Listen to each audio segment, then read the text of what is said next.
नमस्कार दोस्तों, आपका स्वागत है अपने YouTube channel P for portfolio में। आज हम बात करने वाले हैं श्रीराम ट्रांसपोर्ट फाइनेंस के बारे में। 8% की भारी तेजी आज हमें देखने को मिली है। इसके पीछे का रीजन क्या है, कितना ज्यादा ऊपर ये जा सकता है और क्या इस प्राइस पर हमें बाय करना चाहिए या नहीं, इन सभी चीजों के बारे में बात करेंगे। लेकिन उससे पहले अगर आपने चैनल को सब्सक्राइब नहीं किया है तो प्लीज सब्सक्राइब कीजिए और रेगुलर अपडेट्स पाने के लिए नोटिफिकेशन बेल को प्रेस कीजिए। साथ ही साथ हमारे टेलीग्राम चैनल को भी ज्वाइन कीजिए, जिसकी लिंक डिस्क्रिप्शन बॉक्स में दी गई है। तो चलिए बात करते हैं श्रीराम ट्रांसपोर्ट फाइनेंस के बारे में।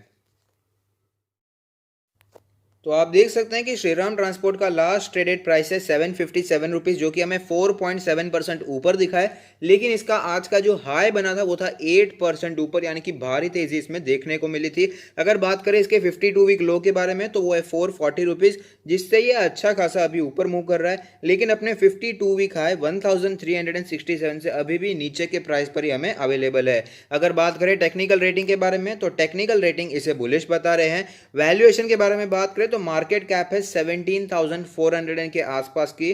पी रेशियो है 6.97, इंडस्ट्री का पी 29.08 है, बहुत ही ज्यादा कम वैल्यूएशन पे मिल रहा है। प्राइस टू बुक रेशियो है 0.97। आप देख पाएंगे कि बुक वैल्यू से भी नीचे के प्राइस पर अभी हमें अवेलेबल है।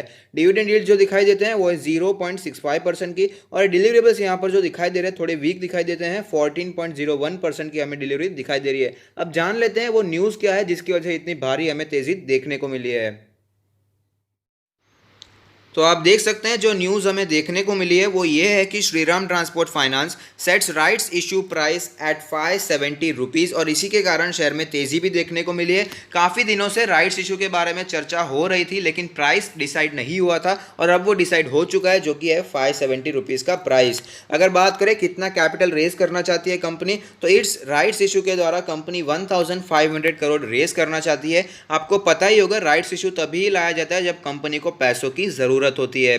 डिटेल में जान लेते हैं। तो जो रिकॉर्ड डेट फिक्स किया गया है वो है जुलाई 10 का, यानी कि 10 जुलाई को आपके डीमैट अकाउंट में श्रीराम ट्रांसपोर्ट के शेयर्स होने चाहिए, तो ही आप इसमें पार्टिसिपेट कर सकते हैं। कितने शेयर्स होने चाहिए, क्या है इसका राइट्स एंटाइटलमेंट का रेशियो, तो जो रेशियो डिसाइड किया गया है वो है 3:26 का, यानी कि अगर आपके पास 26 शेयर्स हैं श्रीराम ट्रांसपोर्ट फाइनेंस के, 26 शेयर्स आपके डीमैट अकाउंट में 10 जुलाई को होंगे, तो आपको 3 shares at the price of 570 मिलने वाले हैं। ये आपका डिसीजन है कि आपको ये लेना है या नहीं लेना है, लेकिन आपको हक है कि आप 570 पर 3 शेयर्स ले सकते हैं अगर आपके पास 26 शेयर्स हैं। तो हमने देख लिया, रिकॉर्ड डेट देख लिया, राइट्स एंटाइटलमेंट का रेशियो देख लिया, और हमने देखा है कि प्राइस जो डिसाइड हुआ है वो है 570 के आसपास। 570 का प्राइस डिसाइड हुआ है, अच्छे खासे डिस्काउंट पर हमें मिल रहा है, और उसी के कारण शेयर में हमें तेजी भी देखने को मिली है। तो अब जाते हैं चार्ट्स पर, वहां पर कैसी सिचुएशन बनी हुई है और अगर ये शेयर ऊपर जाता है तो कितनी ज्यादा तेजी हमें दिखा सकता है, उसके बारे में भी बात कर लेते हैं।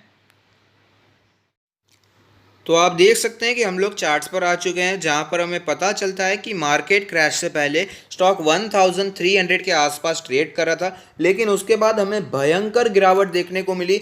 440 के आसपास स्टॉक ने सपोर्ट लिया, और आप देख पाएंगे उसके बाद अच्छी मूवमेंट हमें देखने को मिली है। स्टॉक फिर से हमें नीचे आता हुआ दिखाई दे रहा था, लेकिन फिलहाल स्टॉक हमें ऊपर जाता हुआ दिखाई दे रहा है। 750 के भी ऊपर हमें स्टॉक दिखाई दिया है। करंट सिचुएशन के बारे में बात करें तो आप देख पाएंगे काफ़ी समय बाद, यानी कि जब मार्केट में क्रैश हुआ उसके बाद पहली बार स्टॉक अपने 100 डेज के ईएमए को अप्रोच करता हुआ नजर आया है, जो कि इसकी ब्लू लाइन, जो कि कैलकुलेट होकर करंट मार्केट प्राइस के बिल्कुल ही नज़दीक बनकर आती है। तो हमने देखा आज की जो कैंडल यहाँ पर बनी हुई है, आप देख पाएंगे कि जो हाई बना था उससे काफ़ी ज़्यादा नीचे हमें क्लोजिंग देखने को मिली है। तो जो 100 डेज का ईएमए है वहाँ पर इसने ऑलरेडी रेजिस्टेंस फेस कर लिया है, और स्टॉक हमें उससे नीचे आता हुआ नज़र भी आ गया है। अब बात कर लेते हैं इसके इंडिकेटर्स के बारे में। तो मनी फ्लो इंडेक्स का नंबर जो कैलकुलेट होकर आता है वो है 86.75, यानी कि ये ऑलरेडी हाईली ओवरबॉट जोन में चला गया है। यहाँ पर पोजीशन बनाना रिस्की हो सकता है। अगर बात करें इसके आरएसआई के बारे में, तो आरएसआई का नंबर जो कैलकुलेट होकर आता है वो है 70.66। यहाँ पर भी हमें ओवरबॉट जोन दिखाई दे रहा है, काफ़ी ज़्यादा स्ट्रेंथ ऑलरेडी हमें यहाँ पर दिखाई दे चुकी है। अगर बात करें इसके एमएससीडी के बारे में, तो एमएससीडी में आप देख पाएंगे कि बुलिश क्रॉसओवर काफ़ी समय पहले ही देखने को मिल चुका है, और तेज़ी उसके बाद बरकरार रहती हुई नज़र आ रही है। बॉलिंजर बैंड के बारे में बात करें तो आप देख पाएंगे बॉलिंजर बैंड के लोअर बैंड के आसपास स्टॉक ने सपोर्ट लिया और उसके बाद अच्छी तेजी दिखाई है। ऑलरेडी अपने अपर बैंड के आसपास ट्रेड करता हुआ नजर आ रहा है। मीडियन के आसपास भी आने की कोशिश नहीं कर रहा है, उसके ऊपर ही सपोर्ट ले लेता है और वापस हमें तेजी भी देखने को मिल रही है। तो आप देख पाएंगे आज इसने जो हमें क्लोजिंग दिखाई है वो इसके अपर बैंड के ऊपर हुई है, यानी कि यहाँ पर थोड़ा सा टेक्निकल करेक्शन हमें देखने को मिल सकता है। अपर बैंड जो कैलकुलेट होकर आता है वो है 737 का लेवल, मीडियन जो है वो है 685 का लेवल, और अगर बात करें लोअर बैंड के बारे में तो वो है 633 का लेवल। अब बात कर लेते हैं इसमें पिवट पॉइंट्स के बारे में। तो आप देख पाएंगे कि जो पिवट लेवल कैलकुलेट होकर आता है वो है 662 का लेवल, उससे तो ऊपर ही ट्रेड कर रहा है। लेकिन रेजिस्टेंस की बात करें तो करंट मार्केट प्राइस के आसपास हमें यहाँ पर रेजिस्टेंस दिखाई दे रहा है, जो कि 100 डेज के ईएमए के बिल्कुल ही नज़दीक है। उसके नीचे ही आज हमें क्लोजिंग देखने को मिली है। अगर उससे भी ऊपर जाए तो यहाँ पर 833 का लेवल भी दिखाई देता है, लेकिन सबसे पहले 100 डेज के ईएमए के ऊपर सस्टेन होना पड़ेगा और तो ही ये तेज़ी कंटिन्यू रह सकती है। नीचे के लेवल्स के बारे में बात करें तो यहाँ पर हमें 590 का लेवल दिखाई देता है। हालांकि इतनी ज़्यादा गिरावट आगे आने वाले कुछ ही दिनों में हो जाएगी, इसके चांसेस कम ही दिखाई देते हैं। अब बात कर लेते हैं इसके ऑल टाइम चार्ट पर, जहाँ पर एक कैंडल 1 मंथ को रिप्रेजेंट करेगी, जिससे हमें पता चलेगा कैसी मूवमेंट वहाँ पर बनती हुई नज़र आ रही है।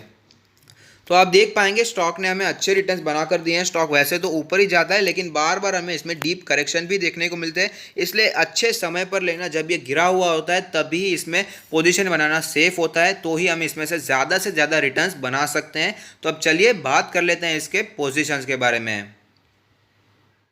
अगर आपने बहुत ही ज़्यादा ऊपर पोजीशन बना रखी है, आप अभी लॉस में चल रहे हैं, तो मेरा मानना है कि यहाँ पर आप होल्ड कर सकते हैं लॉन्ग टर्म के लिए। लेकिन अगर आपने इसमें नीचे पोजीशन बना रखी है, आप अभी प्रॉफिट में चल रहे हैं, अगर आपने लॉन्ग टर्म के लिए लिया है तो इसे आप कंटिन्यू होल्डिंग कर सकते हैं। लेकिन अगर आपके पोर्टफोलियो का बहुत बड़ा हिस्सा बन चुका है, आपने बहुत बड़ी क्वान्टिटी ली है, तो यहाँ पर आप पार्शियली प्रॉफिट बुकिंग के बारे में भी सोच सकते हैं। ऐसा मैं क्यों कह रहा हूँ, क्योंकि पहली बार इसने अपने 100 डेज के ईएमए को अप्रोच करने की कोशिश की और आज ही हमें वहाँ पर रेजिस्टेंस फेस करना पड़ा। पिवट पॉइंट के आसपास भी रेजिस्टेंस दिखाई दे रहा है, साथ ही साथ बॉलिंजर बैंड के ऊपर निकल चुका है, तो हमें थोड़ा सा टेक्निकल करेक्शन देखने को मिल सकता है। और साथ ही साथ हमने देखा कि पहले भी जब इसमें तेजी देखने को मिली थी तो 800 का जो लेवल था वो बहुत ही बड़ा रेजिस्टेंस इसके लिए बना हुआ था। जब भी ये ऊपर जाता था तो 800 का लेवल इसके लिए रेजिस्टेंस बनता था और वापस हमें स्टॉक में गिरावट भी देखने को मिली थी। तो मेरा मानना है कि इस लेवल को वॉच आउट करके आप इसमें से प्रॉफिट बुकिंग के बारे में सोच सकते हैं। और जिन्होंने शॉर्ट टर्म के लिए लिया है उनके लिए तो मैं प्रॉफिट बुकिंग की राय दे सकता हूँ। अगर बात करें इसमें फ्रेश बाय के बारे में, तो कई बार मैंने आपको रेकमेंड किया था कि 550 का जो लेवल है वो बहुत ही इंपॉर्टेंट है, बहुत ही बड़ा सपोर्ट है। तो जो इसमें बाइंग करना चाहते हैं वो 550 के आसपास कर सकते हैं और आप देख सकते हैं उसके बाद अच्छी खासी मूवमेंट हमें देखने को ऑलरेडी मिल चुकी है।